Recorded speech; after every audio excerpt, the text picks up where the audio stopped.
Welcome to the Future of Hospitality podcast. I'm Luke Palladino, and today I am so excited to have my dear friend, Kim Foster, one of the most influential and respected food writers today. Kim is a James Beard award-winning food essayist. She writes deep dive essays into food as it intersects with addiction, foster care, adoption, poverty, and mental illness. Her notable pieces include The Meth Lunches and The Dysfunction of Food, an essay about McDonald's and its significance in the foster care community, published in 2019. My conversation with Kim was so interesting as we talked about how writing makes her a better cook and cooking makes her a better writer. Kim's writing style is raw, real, honest, sad, and hilarious all at the same time. I think people see themselves in her writing, their real selves, maybe even the parts of them that they have trouble looking at. Before we get into our interview, I want to give a big thank you to our sponsor, Meta Hospitality, who provides strategic restaurant consulting, planning, and tactical business expansion services. They are concept creators and industry pioneers, providing unique, exciting, and profitable food and beverage concepts for entertainment districts, hotels, and casinos. Meta Hospitality is a development solutions company. Also, a quick shout out to the team at mainstage.pro, who is powering all of my creative content, including this podcast.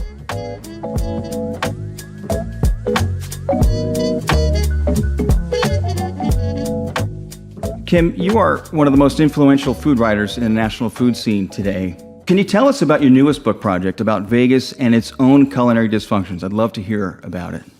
Yeah, so I had the idea because I really have this passion for food as it intersects with real things, like not manufactured pretty Instagram photos or chef dishes that are made with tweezers and, all kinds of precision. I mean, I love that stuff, but sure. When I write about things, what I really want to write about is what people are really eating, like just regular folks, not food media, not chefs, what is, the mom next door cooking for her kids, what are they doing at the church supper down, and who's cooking and who gets invited and who gets to eat that food. I mean, those are the kinds of things that I'm really interested in.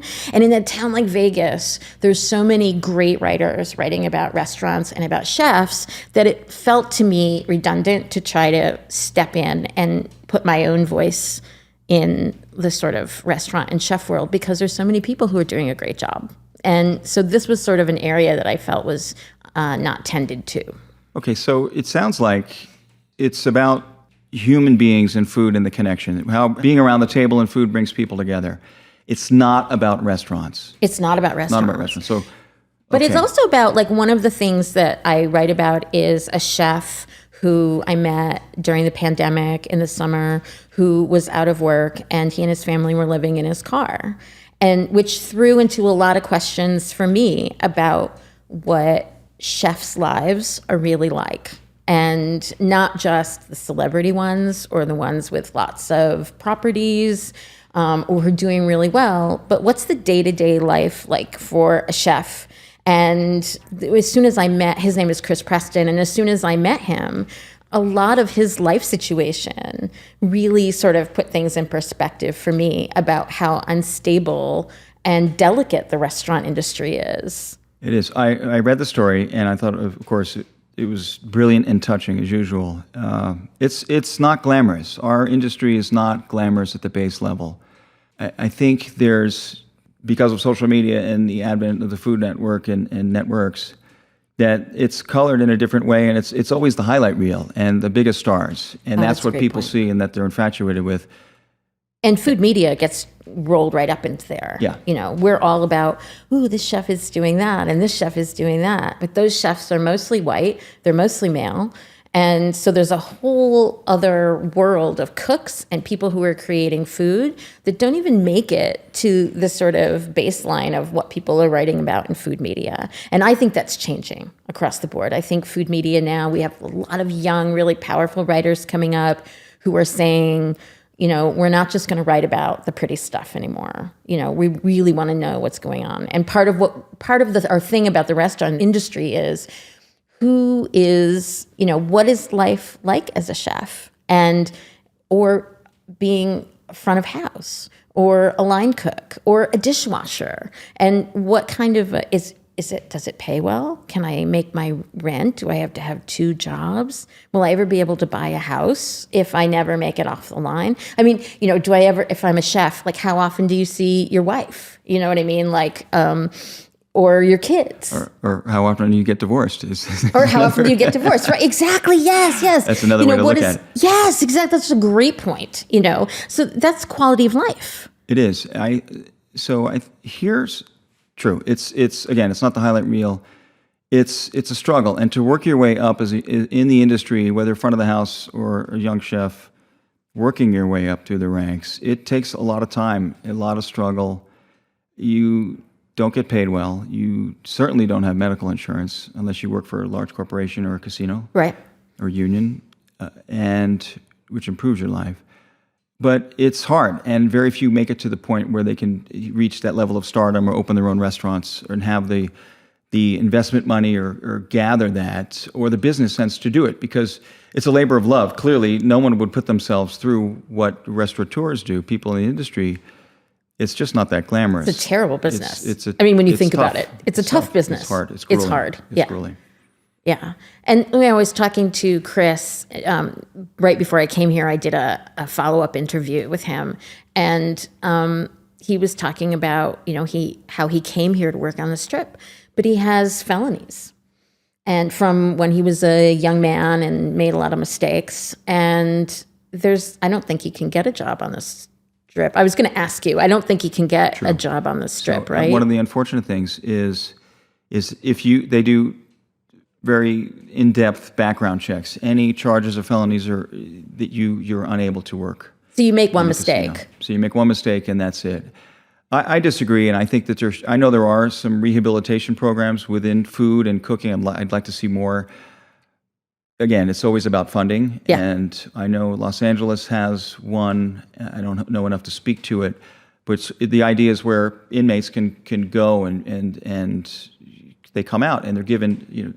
We can't release people that are and not offer them opportunities, and that's the problem with our system. Yes. Again, I'm speaking to the little knowledge I have about this, but we need to get them back into work and earning a living so that they don't revert back into old habits, meaning fighting for food or stealing for food or survival. We need to put them through rehabilitation and let them know and build their confidence and show them some love. That's right. That's absolutely right. I mean, one of the things that Chris was telling me about was that, he ended up going back to prison because he didn't respond. I think he went back to prison for like 2 years because he didn't respond to an alert from his house arrest bracelet, So the system is very punitive. And then when you get out, you might have a hard time. Like in Vegas, you can't get an apartment, right? And the thing about poverty is that the linchpin for poverty is always housing, right? It's not food, it's housing. So if you have housing, if you own a house, you can build wealth. If you have, if you have income, you can have like a safe place to live. You won't have to live in a weekly where you can be evicted and those kinds of things, right? So that's stability. But if you're working for $15 an hour and he's working for $12 an hour, the idea that you can have some stability is really like, it's sort of off the charts, kind of unimaginable that you can have stability for your family on $12 an hour in one job. It is, and it's essentially living at the poverty level now.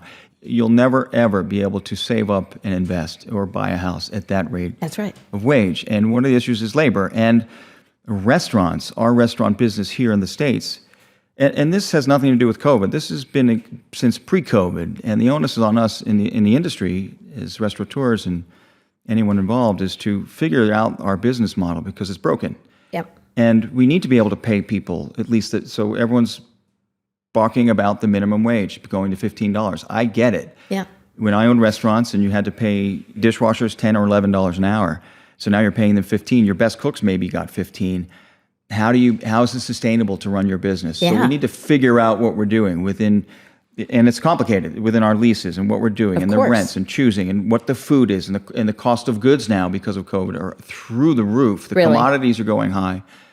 It's because of shortages and I would like to say that possibly the companies are taking advantage and raising their prices as the nation's coming alive again. So what do we do as restaurateurs? How much can we charge people to come and dine without it being a special occasion place? And in our industry, once you become that special occasion place, you're doomed. So if someone's only going to think of you every 6 months when they have an anniversary, that's the only time you're going to see them. And how is that sustainable?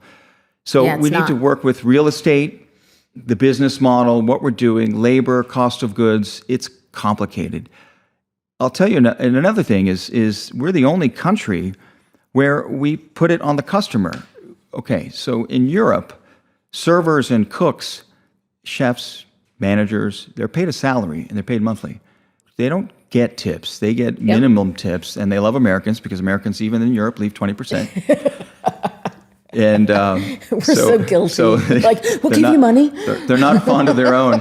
And here, we pay our cooks less. The cooks usually don't get tipped at all. And servers get paid less than minimum wage.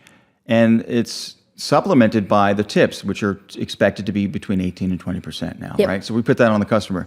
Now, you go to restaurants, and I see this a lot in California, where so you pay 8.5% tax or whatever it is in your state. You're paying 20% gratuities, and now there's and by the way, there's this 3 to 3.5% because we're in such a bad business, we can't afford to pay our staff health insurance. So here's a surcharge for health insurance. For health insurance, and then I've even seen on top of that another 3% charge for COVID. Like, how much can the customer take? And I don't have the answers. These are just observations. Sure. And we're all restaurateurs. Everyone's just trying to survive this. Absolutely. And so what do we do? Yeah. Right? I mean, the whole tipping system is based on, that came right out of Jim Crow and was about not wanting to pay black cooks or servers or whatever the case may be, not wanting to pay them full salaries. And so the tip model came from that. And so the idea that this program came from this place of scarcity and racism and enslavement. That's the kind of that system was raised from that era. So we actually still have this system in place now, and it doesn't really work for anybody, right? No. So it's a problem. And I don't have the answers either, obviously, because there's way more smarter people than I am about this. But I do think that it's a problem we all have to face, and I do believe as a diner that we do have a lot of this should be on us. I think that people can be very, very demanding, and we've created a culture in which diners expect perfection, and if they don't, they go to Yelp and they air their dirty grievances, and then they post it all over Facebook, and they do all these things, and we expect perfection for our money. But that, in turn, that perfection creates this tension and stress in a restaurant environment, right? Because if you know that person at that table could be writing a Yelp review about your new business or your old business, right?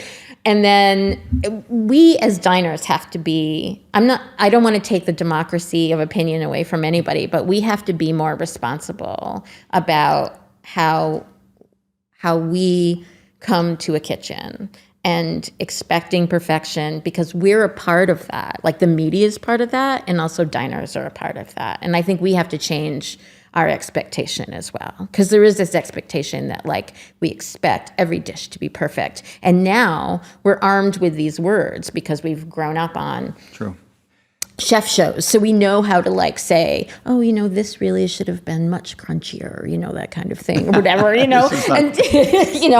because you watched it on TV, so now you know how it's supposed to be cooked or something. I saw this on Chopped, so I want to tell you exactly how this should be.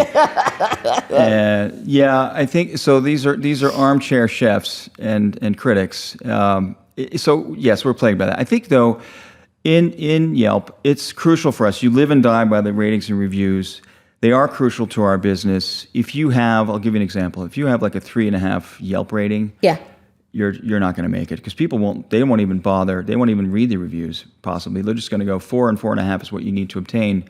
Interesting. And Yelp also, they want you to pay them as an owner, business owner. It's a lot of money too. Like it's an enormous amount they want per month for you to. And what does that mean? What do you get for that? It's basically extortion, and they'll hide your lesser reviews and give the best reviews up front, all for a fee. But there's this whole relationship that's created. It's tricky, but my mouth is hanging open. So exactly, and because that right there is just pay to play, right? That's just pay to play. And so if you're a successful restaurant or one owned by a large company, then you have the money for that. You have it. Like if you're a large casino, you can just make those things go away, and that's why all the restaurants have 4+ Yelp ratings. And you go eat there, and you're like, well, this is a 2. I would give it a 2. So we live and die by those reviews. The issue with that is you don't even have to eat at the restaurant, and you can leave a poor review on Yelp. But in its defense, I think many restaurateurs overlook Yelp. There's nuggets of wisdom in these reviews, and they can find things that might be going on that they should really look at. And another thing is this: if you read a Yelp review and someone's just lashing out and not giving detail, a good review is someone that says, well, this was cold, this texture wasn't quite right, it wasn't cooked well, but these items were good, and they write a well-rounded, balanced review that has some positives and negatives in it, as opposed to like, oh, this place sucks, I'm never going back, they're assholes. Right, you can tell. I don't even acknowledge those reviews, but still they can hurt. So how'd you get into the business? How'd you grow up? What'd you want to be when you grew up? Well, I wanted to be a writer, but I didn't know what kind of writer I wanted to be. And I ended up in theater, and I worked on Broadway as a dramaturg for many years. And I really loved it, and I loved theater. But I didn't know if I was going to write theater or if I was going to write screenplays, or I really had no idea. So it was just a matter of sort of trying to figure that out a little bit. And I just fell into food. I mean, it wasn't a plan at all. So did you write theater and screenplays? Did you end up doing a little bit? I didn't do screenplays, but I did write some theater and stuff like that. So yeah, which was fun. And then, so at what point in your life how did you fall into the food piece? Like, how did you know food was it for you to write? So I was in New York, and there was this, I already had a job as a dramaturg, so I didn't need this job for money. And it was one of those like really small F&B magazines, and they needed somebody, they were on the West Coast, and they needed somebody in New York. And they couldn't pay you, right? Like it was, but they would send you to everything, right? Oh, great. So I remember going to like the James Beard Awards when they were first on, and they were just like 6-hour long shows of confusion, like they just didn't know how to produce a show. Like it wasn't, they weren't prepared or ready to do it. And it was like 6 hours long, and everybody was just drunk. And I remember going with my friend who was also in theater, and we sat there in the balcony, and I remember watching the show saying, we're going to produce the James Beard Awards. Like we need to help these chefs have like a show that they deserve. And so my dream wasn't to write about food. My dream was to produce the show. You mean to make the show less painful? To make the show less painful, exactly. Yes, because it was really painful. Because if it's musicians, you've got bands to play. But what you would have was Bobby Flay and Mario Batali, what are they going to do? A comedy routine? Do you know what I mean? Like it's going to be like Laurel and Hardy or something, So that was what I was interested in. And I thought that kind of stuff was sort of in my wheelhouse. And I was already at that point writing speeches, and I was ghostwriting books and that kind of stuff. And so, but the food piece was the most fun. There was no money in it, but it was really fun for me.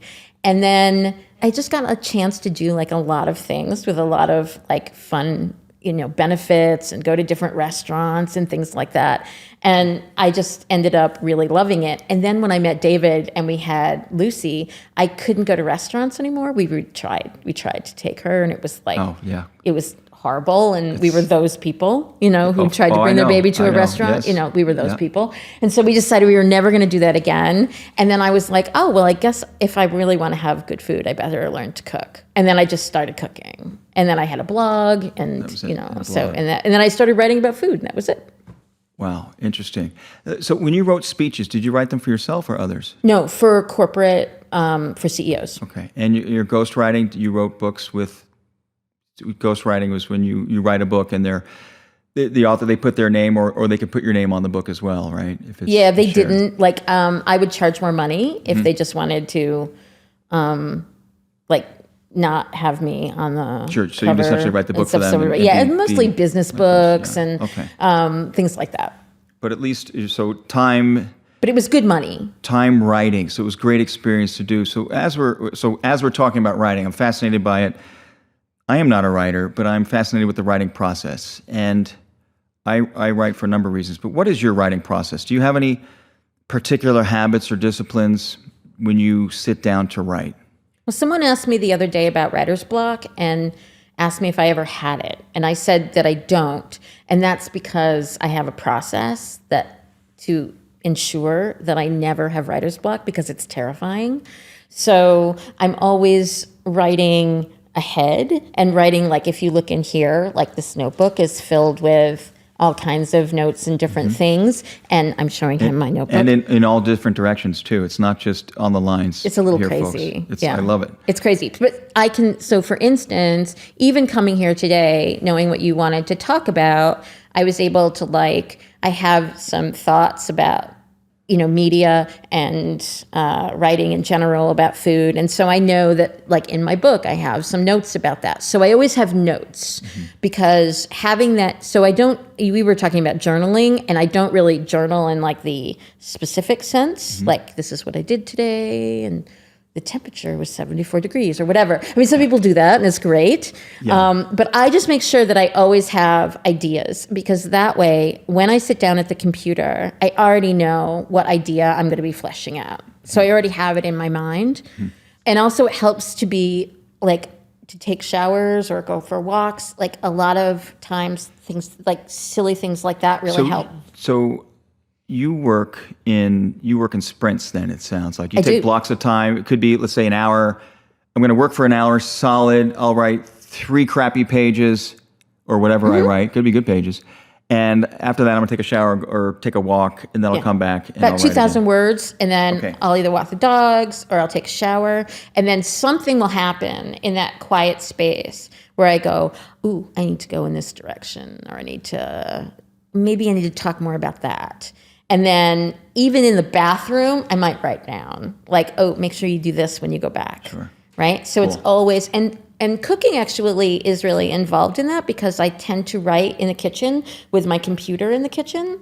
So if I get really tense about what I'm writing about and I can't do it, I'll make something. I'll prep something for dinner or, I'll get something ready or I'll do some chopping, get it that kind of thing. And then while I'm in the process of cooking, it will put me in a space where I think, oh, maybe I should do that. And then I go back to the computer and start writing again. Okay, so it sounds essentially like you're giving yourself space, you're stepping away, not fully engaged, but yet still engaged in the thought of writing, but you're not sitting writing.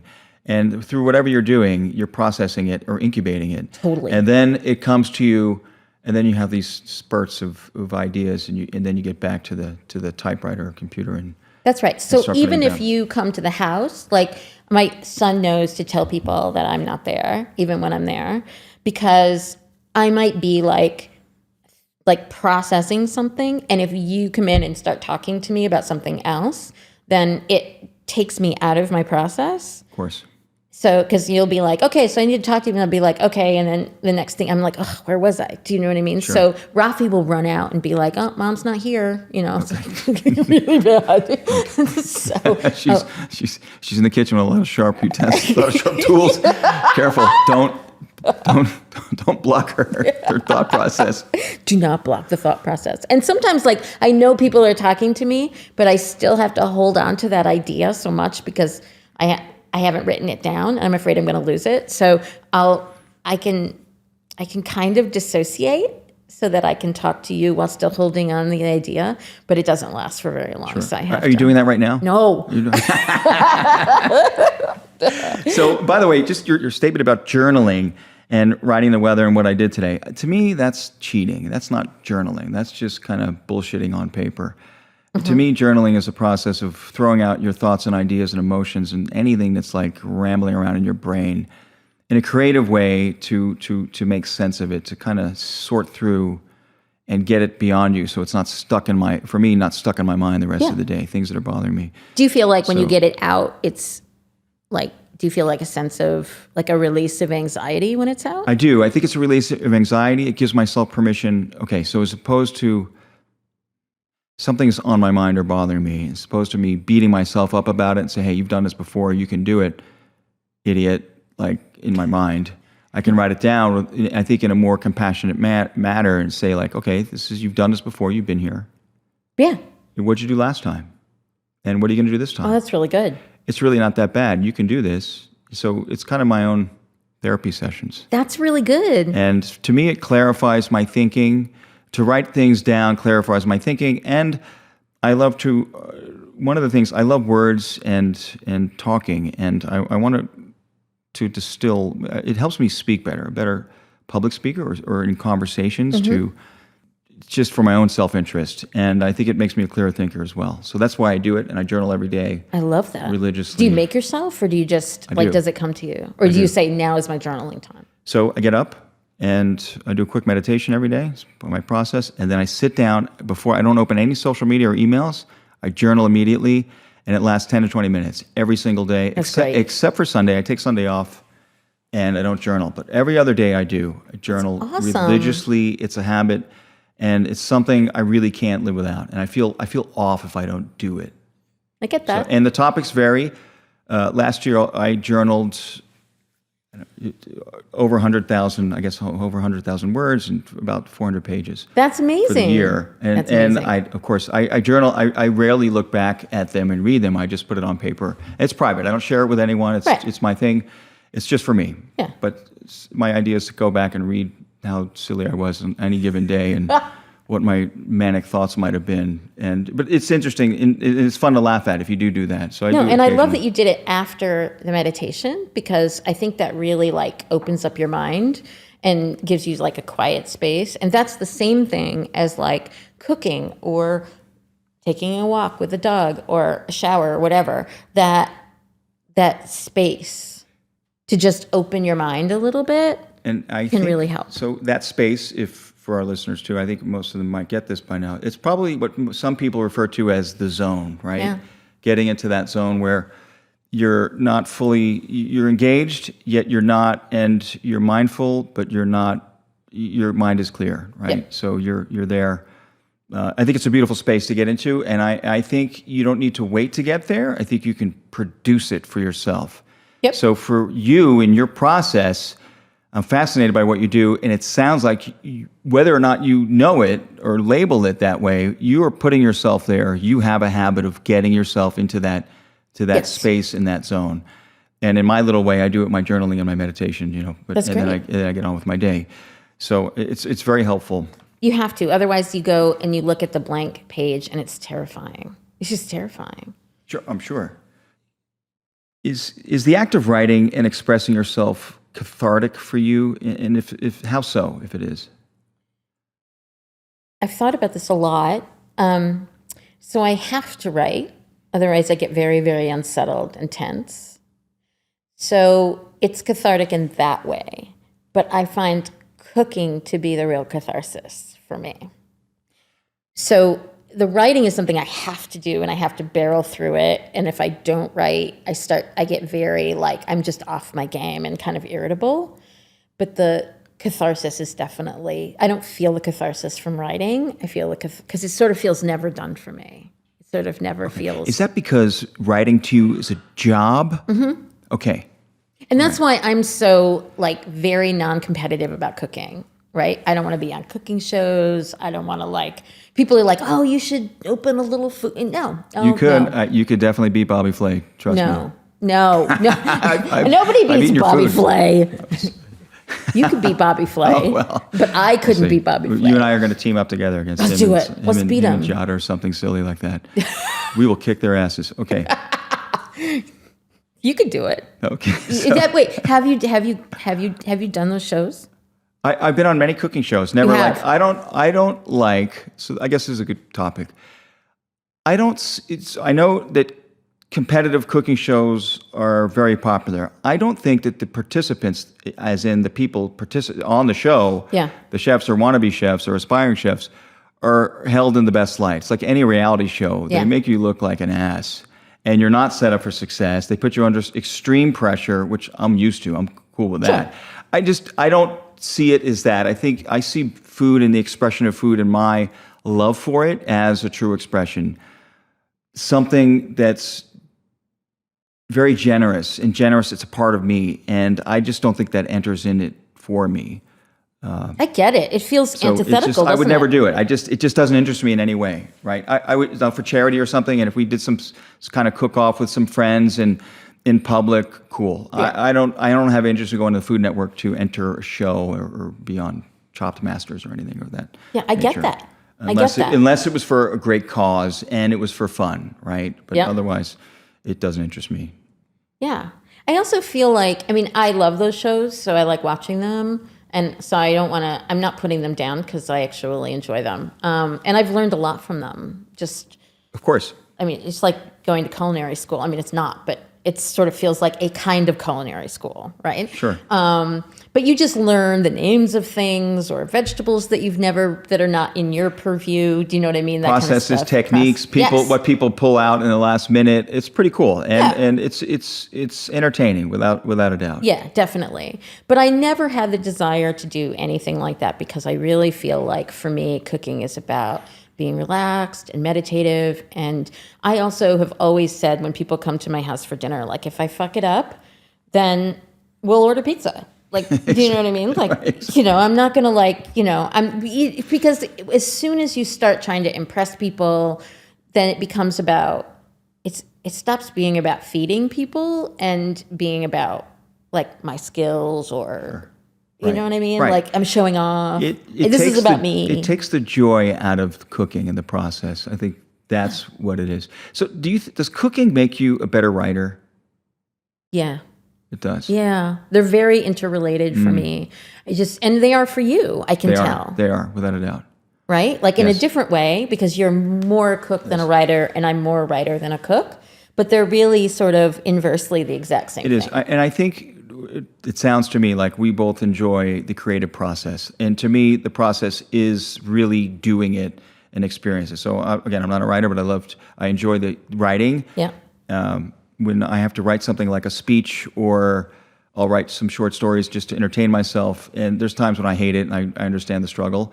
But when I'm done, I'm really happy about it. Yeah. And there's so many iterations, and I edit it and edit and edit it. So, and then I look at it, and then I'm reading it, or I'm in the middle of a speech. I'm like, oh man, I should have taken that out. That sucks. And so then I got I think with cooking too. So I think we appreciate and enjoy the creative process. It's just part of who we are, and it gives us that space. I think that high of being in that space or zone that it is. It's a beautiful place, and I think it's beyond our being. It takes us out of this consciousness or this rigmarole of our brains, always processing everything. Yeah, absolutely. In the normal manner, or overthinking things, right? So let me ask you this too: is your writing reflective of the moment you're in? In other words, does it leave, when you look back at it, does it leave behind a record of where you are in those moments when you read your work in the past? Yes. So I'm a memoirist, really, when it comes right down to it. So I'm not a journalist, and I almost always write I always am in the story.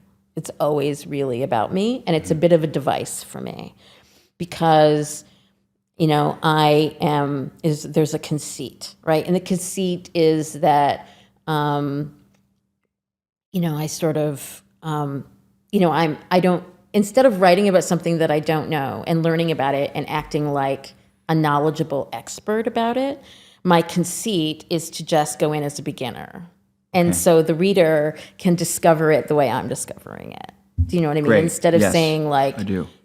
So if I were going to write about a dish, I would write about, the process of coming to the dish and the process of, what all those things mean. I wouldn't be writing about like, it would just be about the process of it. So. Okay, so you take the reader along with you on the journey. Yeah. As opposed to, here I am, I just learned about this dish, did a lot of research in the last day or two, and now I'm writing about it as an expert. Or even more, I know all about this dish. Sure. Okay, yeah, right. Right? So say we did something together, like say I was writing a piece, and say we were doing a deep dive into like,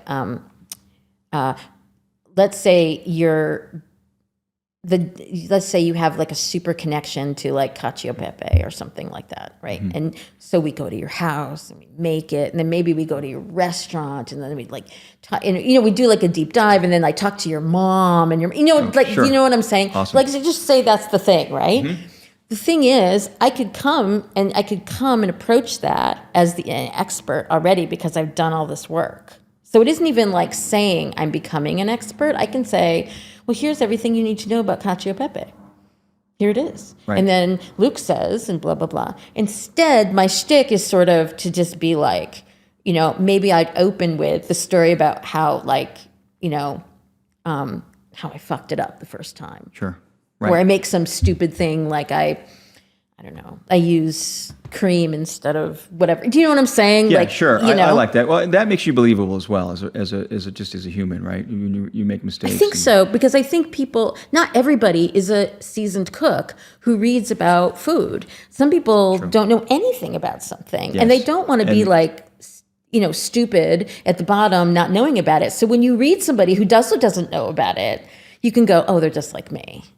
Exactly. And I think, and many people are terrified of the process of cooking. And I always explain to people, look, just get in there and do it. Have some fun. Enjoy it. Enjoy the process. We're chefs, and we don't make things perfect, right? I don't make things perfect the first time. Sometimes I do, and it's a fluke. Yeah. Because I have experience, years of experience doing it all day long, every day. Yeah. And so the likeliness of me hitting the nail on the head or creating a perfectly presented dish is higher than most. Yep. Yet I still love and enjoy the process, and I encourage people to take a recipe and make it several times. Don't quit on it. Make it yours. Yeah. And recipes to me are just suggestions, right? Yep. So go along with it. And I think to your point about like take cacio e pepe. If you take cacio e pepe, everyone's going to make it different. In Rome, you hear one way of making it, and it's one. Right. But even in Rome, I've seen 7 different ways to make cacio e pepe. And so I think that's the beauty of food. And as a writer, I'm sure that there's people that are like, hey, you're wrong here. And that's not the way cacio e pepe is. It's an incorrect statement. I'm sure you get a lot of that. Yeah. Where it's subjective, right? And there's certain things you should write about that are true and certain things that aren't, right? About the culture or the process or recipe. Yeah. But people are always there to catch you on it if they can, or at least so, right? Totally. Well, also because I think home cooks can be very, like, this is the way I learned it, so this is the way it is. Yes. Correct. This is the correct way. This is the way we do. I've done all this work around this dish, and so this is the correct way to do it. We don't use this. We use that. That kind of thing. We don't put cream in. We use egg yolks because that's what like Lydia Bastianich does or whatever. Sure. And I learned it from Lydia, and Lydia knows. Like anything else, people hold firm to their beliefs. Yes. So, Kim, what to you makes a good writer? A good writer is somebody who can affect some kind of emotional reaction and potentially some kind of change in the world. I mean, there's really nothing better than writing something in which somebody says, I just hadn't thought about it that way. And now I'm just rethinking, everything about that. That's the power, that's the power of that. I love that. It's really beautiful. And your writing is certainly indicative of that in your style. And that's why I love it so much. Thank you. So, and I guess in being a food writer, the same way, is taking food and presenting it in that way, drawing people, emotion, bringing people together, having them feel and experience this sensation through food. Mm-hmm. Who are your favorite writers and essayists? So it could be food, fiction, nonfiction. So there are a couple writers that I read when I just need some kind of inspiration. Leslie Jameson is one. She's not a food writer. She was here actually for the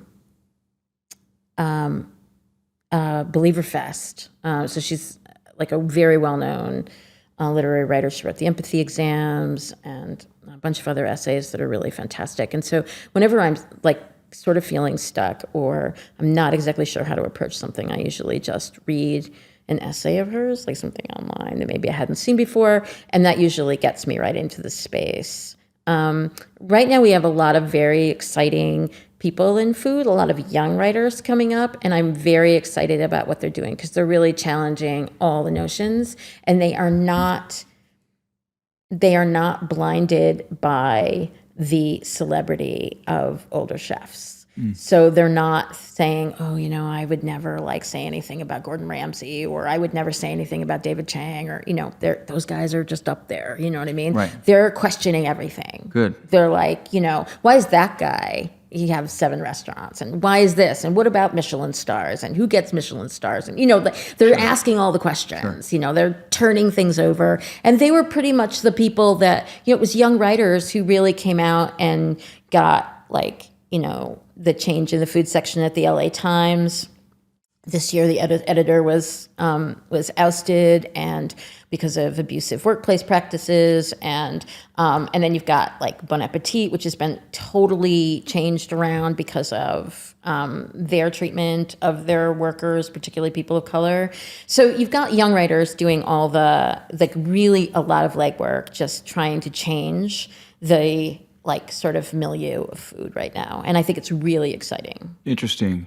It sounds like that they're maybe they're smart, they're in tune, but there's maybe it's some. You think they're somewhat naive, and then that they question everything because they just don't know any better. Sure, and they want to know more. They're young, but this is what happens is you get people who they're absolutely they don't get what it took to make those careers and how they got there and the sort of luck that's involved and the work that's involved in all of those things.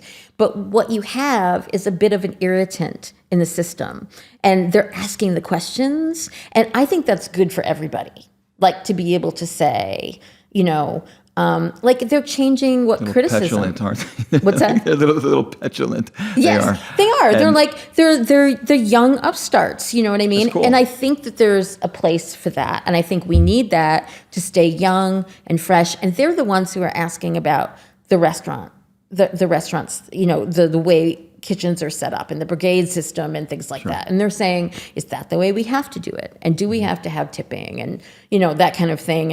And I don't know that they have any more clue than the rest of us, but I like the fact that there's a bit of an irritant and that we're all looking for something better. I agree.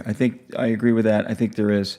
I think some of them take it to an extreme, and then I think that in their lack of experience or their youth, they'll question things or label things or just assume that everything's the same in the kitchens and that every kitchen's abusive and the brigade system doesn't work and this is what it is, and they just don't know enough. But I love the idea that they are asking questions. I think we need it. I think any industry needs it, and we all should be kept on our toes. What are your favorite food books? And it could be modern food books or classic food books.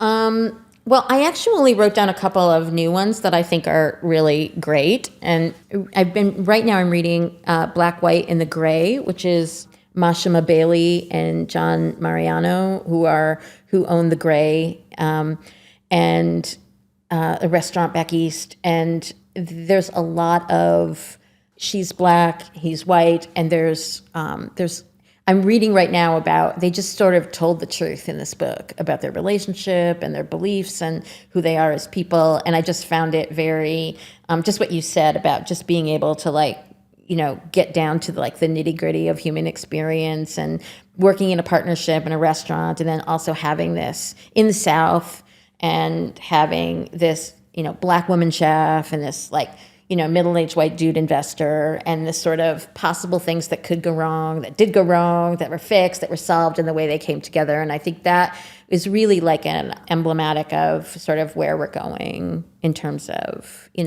all talking about how we're working together. I love it. I think it's great. Where's the restaurant, back east? Savannah, Georgia. So I just think that that's a really great book. I love For cookbooks, I'm really loving Xi'an Famous Foods, Jason Wang's book.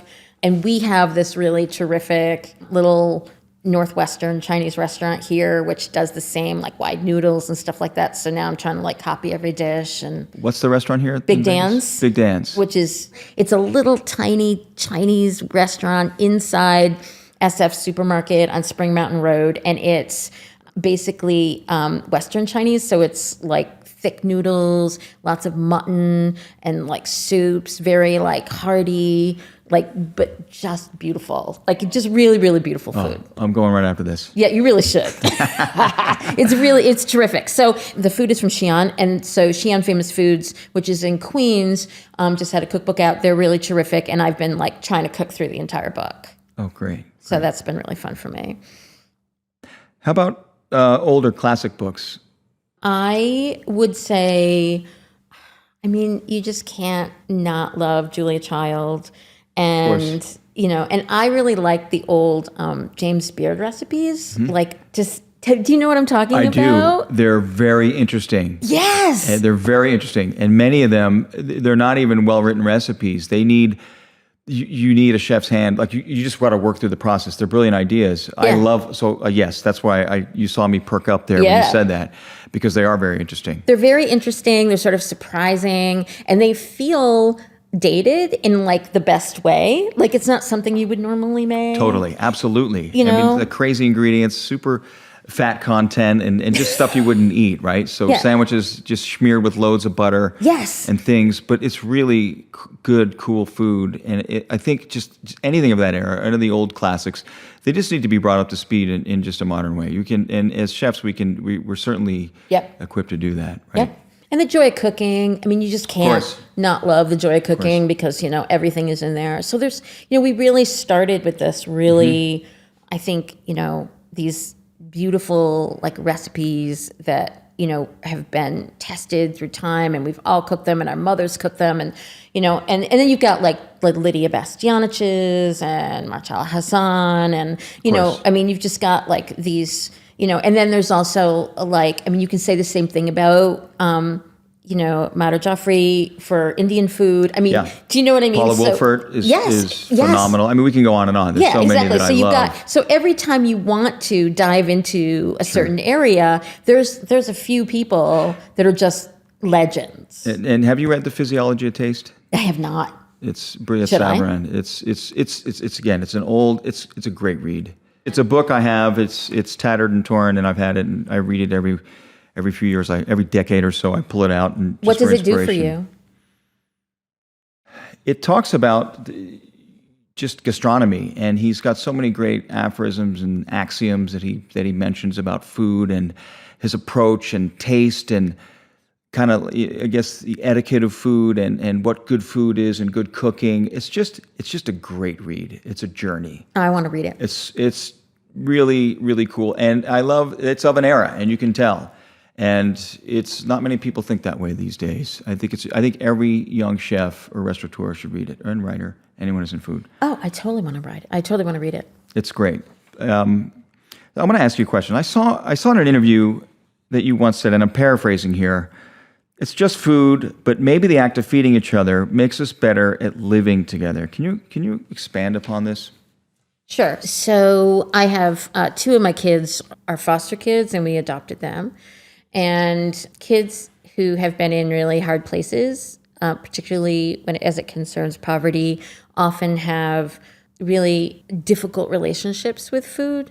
So where the rest of the food world is talking about the connection and harmony of the table and how iconic the table is, for people from hard places, the table can be like a battleground and a place to sort of excise a lot of demons. And so if you have a bunch of foster kids and you're trying to feed them, you end up with a lot of food issues that are not about picky eating. And so one of the things that we know just from the research that's been done on kids who've come from traumatic places is that, particularly poverty, that food isn't love. Like we always say, like, food is love. Food itself isn't love, but feeding people is love. So if you think about a baby, right?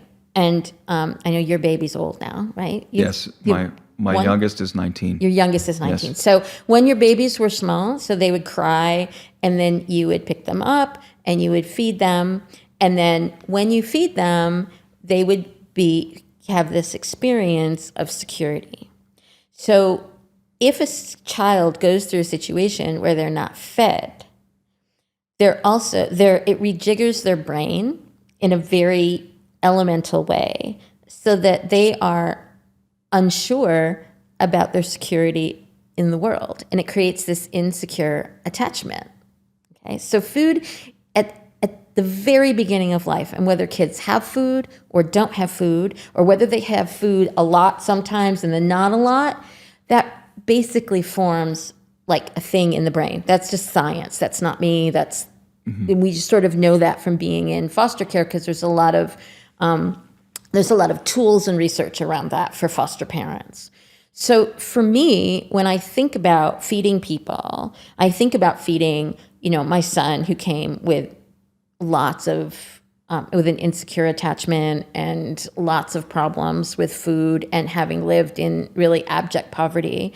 What we know is that, I can often, when he obsesses about food, that I can also bring in affection instead of food, that they're connected to one another. So he can eat himself sick. He can eat until he vomits because he can never get enough. And so one of the things we've started doing with him is that we feed him, and then we also make sure that we're hugging on him and loving him and letting him know what a good boy he is, because that's the connection between food and love. They're that connected. They're it's all the wiring inside the brain. Sure. So on a community level, if we can feed people in the community, then what we're doing is extending love to the community on a much bigger scale. So feeding people in the community is really about making the community better. And that's sort of what I meant when I was talking about that. I think it's really important to feed the community. Sure. And taking down barriers, right, between people and expectations. Yeah, we have lots of barriers. We have lots of class barriers. We only want to be with people who are like us, right? True, and that has expanded a bit, but it hasn't expanded in terms of class. So we're not feeding the community the way that the community needs to be fed. We're not, that's why part of writing now needs to be when we think about a restaurant, who gets to eat at that restaurant? Because the food world isn't just the most successful restaurants in Vegas.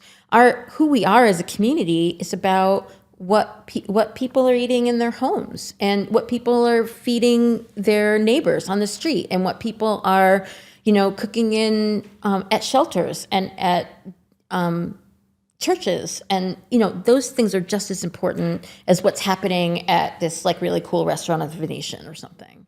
I love it. I think it's really beautiful, and thank you for that. The depth there and understanding the neurological process of the tie between food and love. I also think, Kim, in the future, especially because of the pandemic and the separation of everyone in classes and where we've been, that within restaurants and concepts, people are going to look for more meaningful experiences in their interactions. And I say interactions is a cold word, but really, when you go to a restaurant, how does it make you feel? What does it do for you?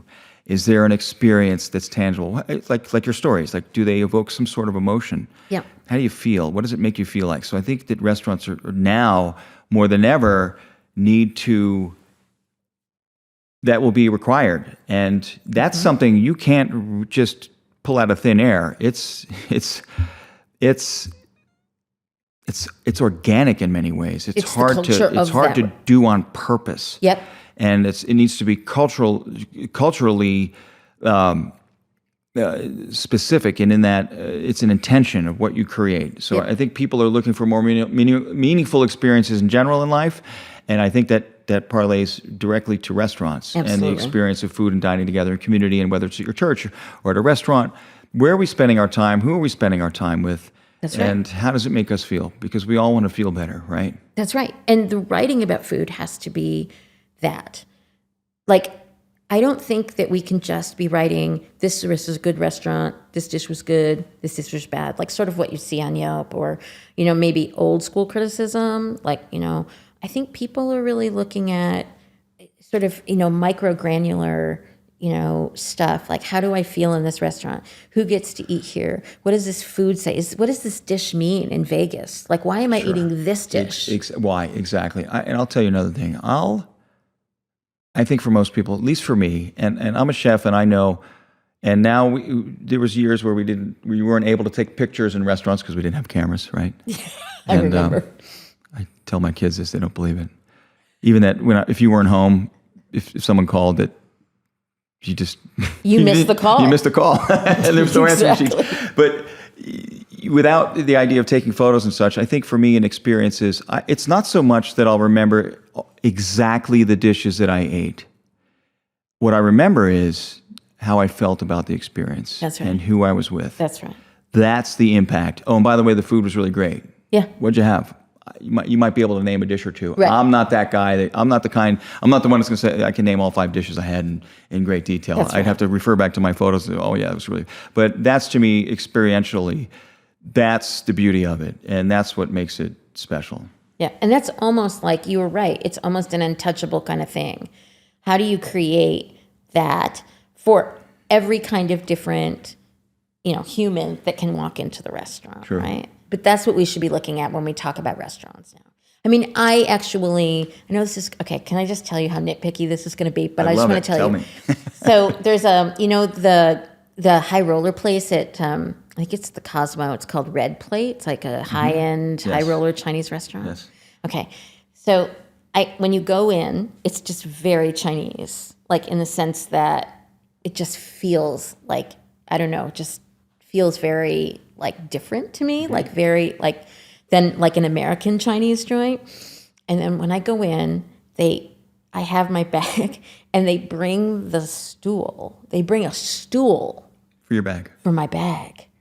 And I can't even tell you what that feels like for me. I know that's silly. It's not even about the food. Do you know what I'm saying? Sure. So do you like it? I love it. You love it. Okay. Because I feel like very attended to, this stupid little thing. Sure. This little stool. It's not even like a bag hook. Okay, that's like but there's something about that thing where they sit you down and they come over and they give you that stool and you put your bag there.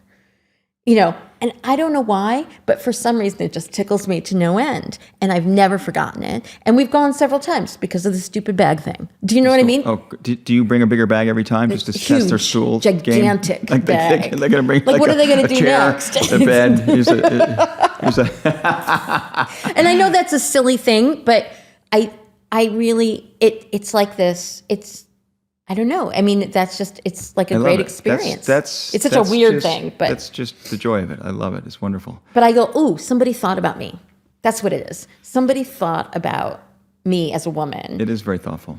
And I thought, this is a thoughtful thing. So if this is thoughtful, then maybe the food is thoughtful. Sure. And maybe the drinks are thoughtful. Sure. And maybe the way they treat me is going to be thoughtful. It's those little moments of delight. And hopefully they continue within the experience. Yeah. I think that's what it is. It's just offering people delight and joy in the experience. And that's the fun. It could be simple, too. So food, Kim, has become very political. When people write about food now, they're writing about race and sexism and the dysfunction of the industry. Mm-hmm. Chefs seem to be the prime target these days, and sometimes rightly so here.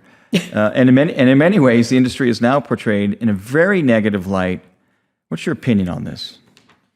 Okay, so when we say, I just want to define political when we talk about it, because it's easy to say food is political, but that doesn't mean like it's political like, I voted for Biden, you voted for Trump. I mean, do you know? If you eat steak, you're a Trump supporter, and you eat like fish, you love Biden. Okay. So people might think like those, like it's basically what it is, I think, is that it's about that food is a signifier of our humanness, like what kind of human we are, right? So you may not eat meat because you don't want to hurt animals, and that's a political statement, right? So that's basically what that means. So When you're talking about it, are you meaning specifically about misdeeds in the kitchen? Like that people have to be well behaved in the kitchen? Well, both. I think both. And I think you could say, tell me what you eat and I'll tell you who you are. And that's one of the aphorisms by Billiard Savarin in his book. Yeah, it's great. And it's accurate. And it's the fate of a nation depends on the way that they eat is another thing he says. So there's some cool things to it. So I think when I say political, it could be either way. It could be, so yes, how we're acting in the kitchen and also how we treat the experience. Right. And there's also other things like, where you get like a couple of white women and they go to Mexico and they learn how to make, completely amazing, tortillas. And then they come back to Vegas and they open up a tortilla shop. Mm-hmm. And then what happens is this labor that was created by people who were brown then becomes a way for white people to make money. So that kind of stuff is very much a point of discussion about whose food is this, who gets to cook it. This is part of that thing that we were talking about. Who gets to cook this food? Who gets to make money off of that food? True. This indigenous food, is it being cooked by the indigenous people? That's right. Or does it make it different? That's right. And I don't always know the answers to any of these things. I mean, they sort of are all their own specific thing. But I think it's good that we're looking at those things because, you do sort of see how bro-y the industry can be. And and bro-y can also involve women. I mean, it's people who are it's a little bit like high school, people are in the popular crew and they get all the press and, that kind of stuff. And that's just inevitably going to happen because that's the way it is, and success breeds success, and there's all kinds of things. But I think on a case-by-case basis that we're talking about this, that we're talking about who's making the food, what are they making, and what does it mean for everyone, and what do we believe as humans? And look, I can tell you now that part of when I think about what restaurant criticism is, it's not really just about anymore saying this is a good place, go to this place. You'll spend $125 and you'll be really happy on date night. The bigger issue is, why this place? What does it mean? What kind of a time will we have there? Hey, I notice now how many of the front of house staff is Black. Sure. What do they stand for? What does this restaurant stand for? Yeah, what does it mean? Why are they doing this? What do you believe in? That kind of stuff. That's really, and also we're so used to culturally now chefs having a point of view. Sure. What are they using? What are the products? Is it sustainable? Are they conscious of all these things? So on this note, the act of cooking and eating is directly linked to the history of food and cultures. Do you think chefs and restaurateurs understand the importance of cultural identity these days? And what do you mean by that? So cultural identity. So let's say there's a lot of young chefs out there, and they're learning. They go to school or not, or they work with chefs or they work with good chefs or not so known chefs. They're working around. They're passionate. They're putting food together. It's just food is just this melting pot or hodgepodge of. You see Italian menus where they're using yuzu and things of this nature that aren't in Italian cuisine, right? There's no yuzu. And Italy now, and I speak because this is my passion. Yeah. You go there and there's avocado and yuzu on Italian menus and things of that nature, and Indian spices in Michelin star. What do you think of that? As an Italian. So when I'm in Italy, I won't go to those restaurants because I don't want to eat that. I don't care what they're doing. You want to go and have. I want to go and eat traditional Italian food. I want to go eat beautiful food that's cooked from the soul. That's simplicity. That's simplistic and of the season, and it has a link to the culture. That's important to me. So my question is, do these young chefs and restaurateurs, do they know enough about the culture? Or are they just putting food together and that's just, they're creative, they're good, they're skilled, they love it, they're putting food on the plate, but have we lost that link to culture and tradition? To me, it's very important. I can iterate recipes and culture. I can't take Venetian cuisine and cook it in America. Number one, we don't have the fish and ingredients always. And it just doesn't translate to the American palate at times with Italian food, right? And the other battle for Italian food is that most people, Americans, grew up with Italian-American food. Right. That's been, again, watered down And with the use of ingredients and larger portions, because it was just the way of the times, where the more abundance was better, because they were in America and they had more money. So linking food to tradition, I think it's important, and to understand where the food comes from. So do cooks, are they doing this now? Do you think they are? I think so. They're studying enough? I think so. And I think culinary schools are responding. I think like it used to be that maybe you wouldn't even, I've heard from chefs that like they go to like CIA and there wouldn't be like a Chinese class or something, or they would get through the entire school and they would never take like Asian, any kind of Asian techniques or anything like that. So I think that's changing. I think we're seeing culinary schools being more responsive to that. And I think that we're also seeing like now food media has doubled down on this idea of elevating cuisine, because what happens is it's like, I'm elevating Chinese food, I'm elevating Thai food, that kind of thing, which is, well, you don't have to elevate that because it's already elevated. There's all these accomplished, amazing chefs in Sichuan who are doing this amazing food. They don't need you, white guy. Millennia of traditions and recipes. Like this is how much further can we really take it? And I get it. I know what you're saying. Yeah.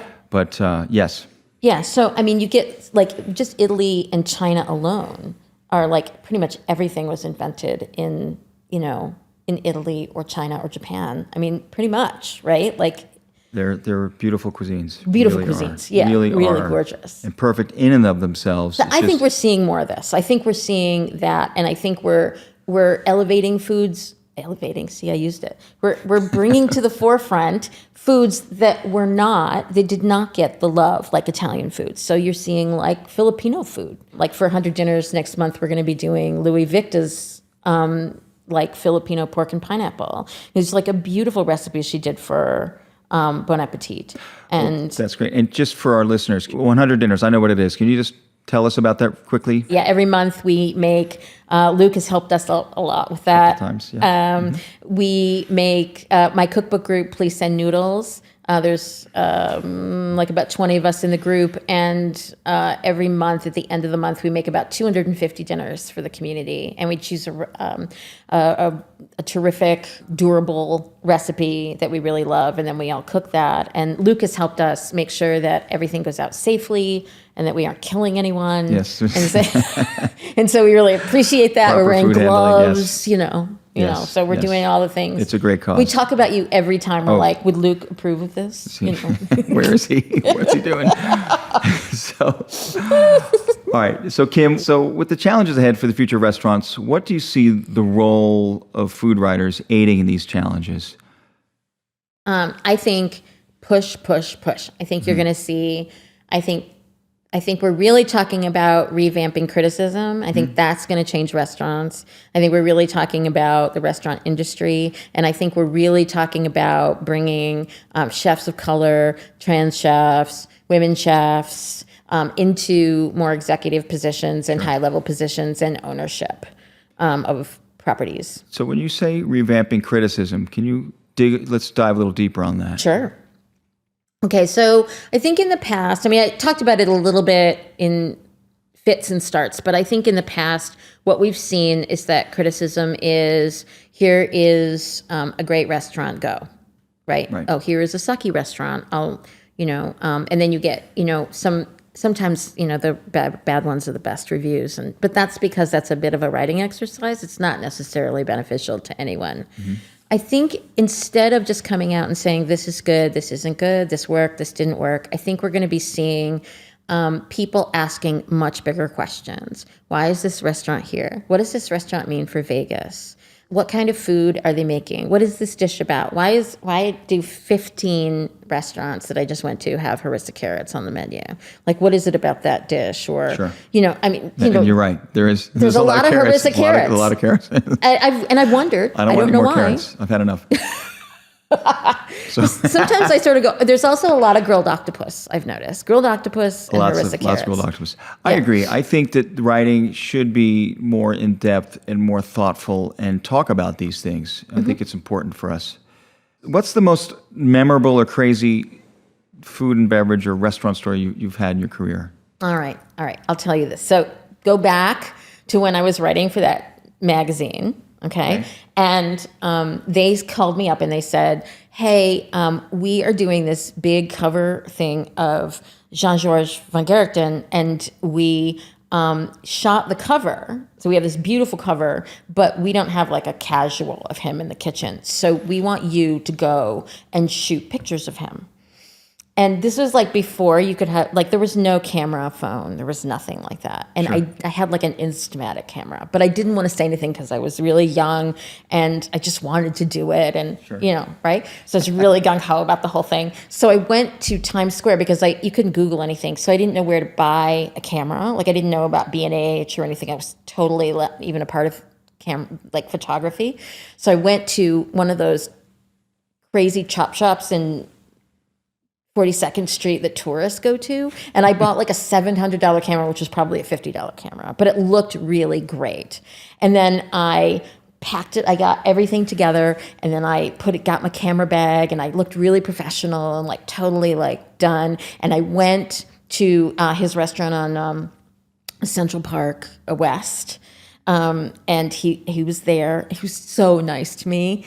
And I really had no idea what I was doing. So, of course, digital cameras were very expensive then, so it didn't have a digital back. Mm-hmm. So if you remember, you basically just shot photos and hoped you had something. Oh, geez, yeah. Right? So that's what I did. So I had no idea about lighting or setting it up.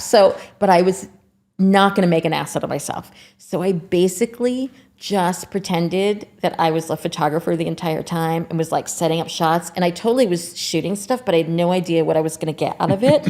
And then I'm like shooting the young chefs in the kitchen. And I'm like, okay, let's do it over here. Okay, like the light's really great. Let's try it here. And I'm like doing this whole thing. And I think I totally pulled it off. And I got one that was okay.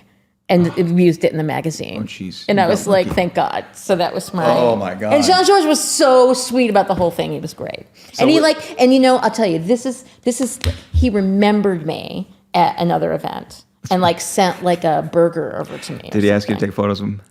He asked you? I think he thought I was there to like shoot, I think he told somebody I was a photographer, and then they were like, hey, do you want to do weddings? And I was like, no, I don't want to do weddings. No, I don't ever want to shoot a camera again. I know, Thank you. I'll just stick to writing things. Yeah. Thanks. So, yeah. Okay. What are bad recommendations you hear in your profession? I think anybody who tells you that you shouldn't or can't, I think that those people should just go away. Because I think it's like what you're talking about. You have to get your ideas out. People should be writing. You might have something that comes out of that notebook that's really amazing and fantastic and ends up getting published some places. Some people read it and really enjoy it. And I think there's a lot of people who just want to say no. And so if you're not saying keep going as a sort of way to inspire people, then you're really like on the wrong path. And so those people are, I agree. I wish, and my hope for people, and my goal now is to help people. I want to express myself more and more, and I think it's about bringing your art and beauty into the world. And there's nothing wrong with that. I think people are afraid of that, and I think it's a shame. So I appreciate you saying that. I think it's really, really, really beautiful. Now it's time for our quickfire question roundup, Kim. What's your favorite food movie? Ratatouille. It's funny. I just watched it the other night. Isn't it so good? It was great. It's so good to watch. It's the best thing ever. I haven't watched it in like a decade, but it's just brilliant. I cannot say enough about it. The best scene is when the writer, Anton Ego, eats this first bite of the ratatouille. Remember, and he drops his pen and takes him back to his little boy when he scraped his knee. It's like, it brings tears to my eyes. Yeah, it's beautiful, isn't it? It's beautiful. And then he does that that beautiful like review that he writes, and which is I know I love it. It's great. What's your favorite country to visit? Australia. And why is that? My husband's Australian. Oh, that's right. So we go quite a bit. Oh, good. What food should be illegal? I mean, I want to say none, but I feel like shark finning is just sort of, I can't with the shark finning. Shark fin and harissa carrots? And harissa carrots, yeah. I agree. No, I agree harissa with carrots. So yeah, and for anyone who doesn't know, once you take a fin off a shark, they die. They die, and like a terrible death. They don't grow back. Like a lobster can lose a claw and it grows back, or a crab.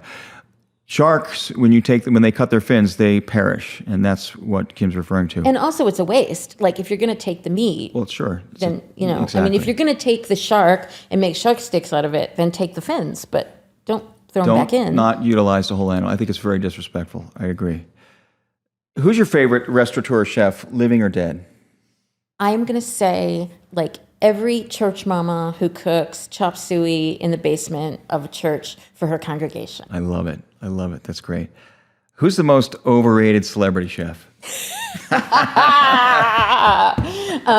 Okay, so can I love the chef even though he's overrated? Absolutely. Okay, Of course, you don't need so to. This isn't about hate. completely Gordon Ramsay is overrated, but I kind of love him. So why do you love him? He's funny and he's not full of shit. I mean, he's not full of shit about himself, and he's actually has real credentials. Sure. Like, he's like 7 Michelin stars or something like that. And I think the asshole thing is a bit of an act. And I agree.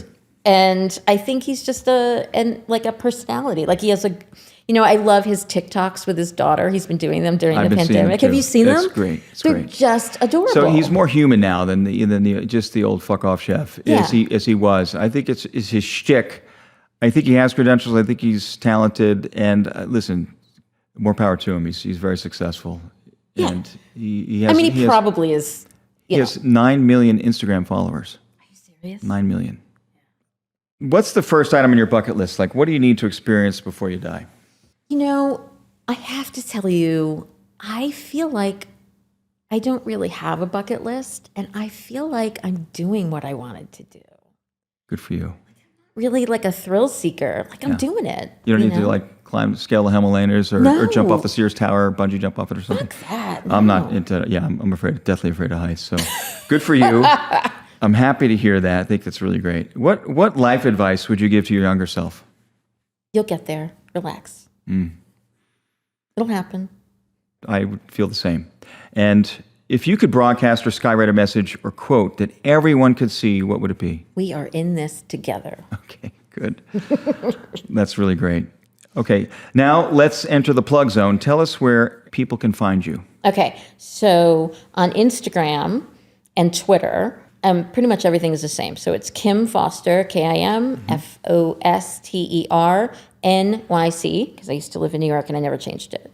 So there's those 2 places. And then I also have a website where a lot of my essays are, and that's www.kim-foster.com. That's great. And for our listeners out there, we will add Kim's info to our show notes as well, so you'll just be a click away from her brilliant stories. Kim, this has really been fun for me. Thank you for joining. I'm so today. happy to be here. This is great. I'm so grateful to have you here. And to all of you out there, thank you for listening. We look forward to seeing you on the next episode of the Future of Hospitality podcast. Woohoo, tune in.